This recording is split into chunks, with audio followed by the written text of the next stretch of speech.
Hello সবাইকে, সবাই কেমন আছো? আশা করছি সবাই ভীষণ ভালো আছো, আর আমিও কিন্তু ভীষণই ভালো আছি। আর আজকে তোমাদের সাথে নতুন একটা রেসিপি শেয়ার করবো, সেটা হলো মোচার ঘন্ট। চিংড়ি মাছ দিয়ে মোচার ঘন্ট। সেটা কীভাবে রেডি করবে তো চলো তোমাদের সাথে শেয়ার করি। তো প্রথমে কিন্তু আমি মোচাগুলোকে ভালো করে কেটে রেখেছিলাম, আর তারপরেই কিন্তু আমি অন্য আর একটা পাত্রে জল গরম করতে বসিয়ে দিয়েছিলাম, আর তার মধ্যে দিয়ে দিলাম সামান্য নুন আর সামান্য হলুদ। আর এই নুন হলুদ জলের মধ্যেই কিন্তু আমি দিয়ে দেবো এই মোচাটাকে, যাতে একটু সামান্য ভেপে যায়। আর হলুদটা দিলাম কারণ মোচাটার যে কালার, যে কষ থাকে, তো সেইটা যেন কেটে যায়, সেই জন্যই কিন্তু আমি হলুদটা দিলাম। পরবর্তীতে রান্নার সময় যাতে কালো কালো না দেখায়, সেই জন্যই কিন্তু আমি হলুদটা দিয়েছি। তো এই মোচারটা এর মধ্যে 5-7 মিনিট মতো আমি ভাপতে দেবো। তো ভাপা হয়ে গেলেই কিন্তু আমি এটাকে নামিয়ে দেবো। তো দেখো মোচাটা দিয়ে দিয়েছি, আর একটু না মাঝে মধ্যে নাড়িয়ে দিতে হবে, নাহলে কিন্তু তলা থেকে লেগে যেতে পারে। তো সেই জন্যই কিন্তু আমি নাড়িয়েও দিচ্ছি। আর এটা এখনও রেডি হয়নি, তো চলো 5-7 মিনিট মতো রেখে দিই, তার মধ্যেই রেডি হয়ে যাবে। তো আমি সামান্য একটু জল দিয়ে মোচাটাকে এর মধ্যে দিয়ে দিয়েছিলাম, আর তারপরে কিন্তু আমি এটা ঢেকে দিয়েছি। আর তারপরে আমি এখানে নিয়ে নিয়েছিলাম চিংড়ি মাছ। এই চিংড়ি মাছগুলোকে কিন্তু ভেজে নেব। আর তারপরে দেখো আমি আলুগুলো এভাবে কেটে রেখেছিলাম, আলুগুলো আমি এইভাবে কেটে রেখেছি। আর তোমরা চাইলে অন্যরকমভাবে কাটতে পারো, বা এর থেকে ছোটো কাটতে পারো, বা এর থেকে বড় কাটতে পারো। আমি বেশি ছোটো করে কাটিনি, তার একটাই কারণ যে মোচার মধ্যে দিয়েও কিন্তু আমাকে আলুগুলোকে নাড়াতে হবে, মানে মেশাতে হবে। তো সেই জন্যই কিন্তু আমি বেশি ছোটো ছোটো করে কাটিনি, নাহলে ঘেঁটে যাবে। তো সেই জন্যই আমি বেশি ছোটো ছোটো করে কাটিনি। আর মোচাটা কিন্তু ভাপানো হয়ে গেছে। তারপরে কিন্তু মোচাটা আমি একটু জল ঝরানোর জন্য একটা ঝুড়িতে ঢেলে দিয়েছিলাম। আর তারপরেই কড়াইতে দিয়ে দিয়েছি তেল, আর তেলের মধ্যেই কিন্তু আমি আলুগুলো ভাজতে দিয়ে দিয়েছি। প্রথমে চিংড়ি মাছটা ভাজিনি, তার কারণ চিংড়ি মাছটা যদি প্রথমে ভাজি আর পরে যদি আলুগুলো দিই, তাহলে কিন্তু আলুগুলো লেগে যেতে পারে। সেই জন্যই কিন্তু আমি চিংড়ি মাছটা প্রথমে ভাজিনি, প্রথমে আলুগুলো ভেজে নিচ্ছি।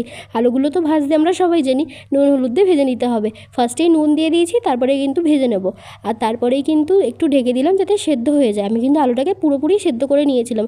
আর এখানে দেখো পাকা কটা লঙ্কা নিয়েছি, আর নিয়েছি আদা। এগুলো কিন্তু ভালো করে বেটে নেব।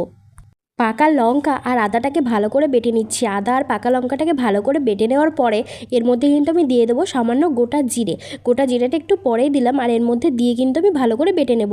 আর ওইদিকে যে আলুটা বসিয়ে দিয়েছিলাম সেটাও কিন্তু সেদ্ধ হয়ে গিয়েছে। তো সেই জন্য কিন্তু আমি আলুর ঢাকনাটা খুলে দিলাম, আর সেটাকে খুব দেখো লাল লাল করে ভেজে নিয়েছি। তো ভেজে নেওয়ার পরে দেখো আলুগুলো কিন্তু প্রপারভাবে সেদ্ধ হয়ে গেছে, একটুও সেদ্ধ হতে বাকি নেই। তো আলুটা কিন্তু সেদ্ধ হয়ে গিয়েছে। তো তারপরে আলুটা তুলে নিয়েছি, আর আলু ভাজা তেলের মধ্যেই কিন্তু আমি দিয়ে দিয়েছি চিংড়ি মাছগুলো। আর চিংড়ি মাছগুলো কিন্তু আমি ভালো করে এবার ভেজে নেব। আর চিংড়ি মাছের মধ্যে দিয়ে দিলাম একটুখানি হলুদ। আমি কিন্তু এখানে কোনো প্রকার নুন ব্যবহার করিনি। তার একটাই কারণ, সেটা হচ্ছে আমি যদি চিংড়ি মাছের মধ্যে এখনই নুন ব্যবহার করি, তাহলে কিন্তু অনেকটা পরিমাণ জল ছেড়ে দেবে। তো সেই জন্যই আমি নুন ব্যবহার করিনি। নুন যখন আমি ব্যবহার করব সেটা হচ্ছে যখন আমি মোচাটা রান্না করব, তার মধ্যে যখন নুন দেবো, তখন কিন্তু চিংড়ি মাছের মধ্যে অলরেডি নুন ঢুকেই যাবে। আর তারপরেই দেখো কড়াইয়ের মধ্যে আমি দিয়ে দিয়েছি সামান্য তেল, আর তার মধ্যেই দিয়ে দিলাম তেজপাতা, আর তার মধ্যেই দিয়ে দেবো গোটা জিরে। তো গোটা জিরে দিয়ে দিয়েছি, আর এটা একটু লাল লাল হয়ে গেছে। তারপরেই দিয়ে দিলাম পাকা টমেটো, কুচিয়ে রাখা পাকা টমেটো, আর এটাকে দিয়ে আমি একটু ভালো করে নাড়িয়ে চাড়িয়ে নেব। পাকা টমেটোগুলো দিয়ে 2-3 মিনিট ভালো করে নাড়িয়ে চাড়িয়ে নেওয়ার পরেই দেখা যাবে যে পাকা টমেটোগুলো হালকা হালকা সেদ্ধ হয়ে গিয়েছে। তো তারপরেই কিন্তু আমি ওই যে বেটে রাখা মশলাগুলো আমি এর মধ্যে দিয়ে দিলাম। আর পাকা টমেটো আর মশলাগুলো ভালো করে কষে যাওয়ার পরে আমি এর মধ্যে দিয়ে দিলাম একটু হলুদ, আর নুনও কিন্তু দিয়ে দিয়েছি। তো তারপরেই কিন্তু আমি হলুদটা দেওয়ার পরে আরেকটু ভালো করে নাড়িয়ে চাড়িয়ে নিচ্ছি। আর তারপরে যখন মশলাটা ভালোভাবে কষে গেছে, তারপরে আমি দিয়ে দিয়েছি এখানে সেদ্ধ করে রাখা বা ভাপিয়ে রাখা, যেটাই বলতে পারো, মোচা। তো মোচাগুলো দিয়ে দেওয়ার পরে আমি আরও ভালো করে নাড়িয়ে নিচ্ছি, যাতে মশলাগুলো মোচার সঙ্গে ভালো করে মিশে যায়। তো এরকমভাবে 2-3 মিনিট নাড়িয়ে নেওয়ার পরে আমি এর মধ্যে দিয়ে দিলাম হলুদ। আর হলুদটা কিন্তু আমি প্রথমেও দিয়েছি অল্প, আর এখন অল্প করে দিচ্ছি নয়, প্রথমে যে অল্প দিয়েছি তারপরেও আর একটু প্রয়োজন ছিল হলুদের, সেই জন্য কিন্তু আমি দিয়ে দিয়েছি। আর তারপরে কিন্তু নুনও দিয়ে দিয়েছি। তো এটাকেও ভালো করে নাড়িয়ে মিশিয়ে নিতে হবে। তো মিশিয়ে নেওয়ার পরে এখানে আমি কিন্তু আরেকবার ঢেকে দেবো। তো দেখো ভালো করে একটু ঢেকে দিচ্ছি। ঢেকে দেওয়ার পরে ওই 5-7 মিনিট মতো রেখে দিয়েছি। রেখে দেওয়ার পরে ঢাকনাটা আলগা করে নেব। ঢাকনা আলগা করে নেওয়ার পরে দেখো কতটা সুন্দর দেখতে লাগছে, তাই না? এতটা সুন্দর দেখতে লাগার একটাই কারণ, যেহেতু আমি প্রথমে মোচাটাকে ভাপিয়ে নিয়েছিলাম, না হলে কিন্তু মোচায় যে কষ থাকে সেই কষে কিন্তু এই রান্নাটা পুরো কালো হয়ে যেত।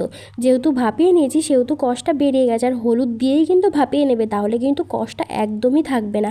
আর তারপরে দেখো আমি এর মধ্যে দিয়ে দিলাম একটু চিংড়ি, আর চিংড়ি মাছটা যেগুলো ভেজে রেখেছিলাম আমি কিন্তু সবগুলোই দিয়ে দিয়েছি, আর আলুটাও ভেজে রেখেছিলাম সেই আলুগুলোও কিন্তু আমি এর মধ্যে দিয়ে দিয়েছি। দেওয়ার পরে আমি একটু ভালো করে নাড়িয়ে নেব, আর মোচাটা কিন্তু পুরোপুরি সেদ্ধ হয়ে গিয়েছে, আর রান্নাটাও কিন্তু একদমই কমপ্লিটের পথে।